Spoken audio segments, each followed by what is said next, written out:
अरे त्या चेटकोबानं त्याची सगळी शक्ती तुझ्या अंगात जतन करून ठेवली होती।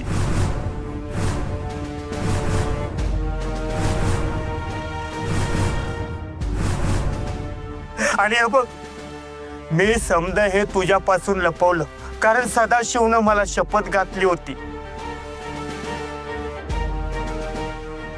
की यातलं शिवाला काही बी सांगू नको।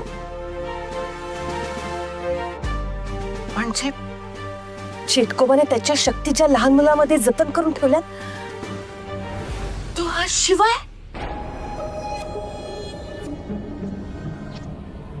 सदाशिव, आज तुझी शपथ मोडली, मला माफ कर सदाशिव। नाना,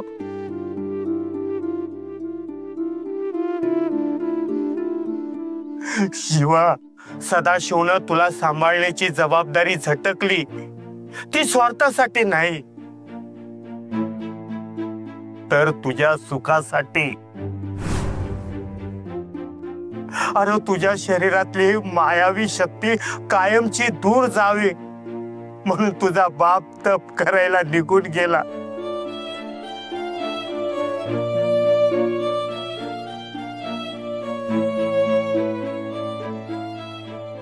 अरे तुला माझ्याकडे देऊन तुला सांभाळण्याची सगळी जबाबदारी माझ्यावर सोपवून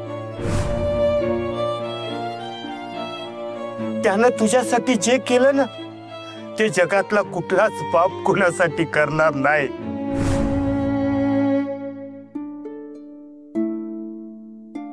अरे काळजावर दगड ठेवून तो तुला सोडून गेला तुझ्या भल्यासाठी, त्या राक्षसापासून तुला वाचवण्यासाठी। शिवा, आज तू चेटकोबाच्या मायावी शक्तीच्या जाळातून बाहेर आहे ना, ते फक्त तुझ्या बापामुळं।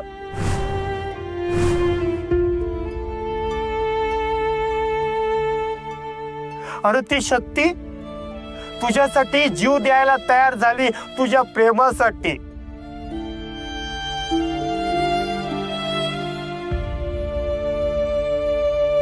अरे पण तुझ्या बापानं त्याची अख्खी जिंदगी पणाला लावली, ती फक्त तुझ्यासाठी।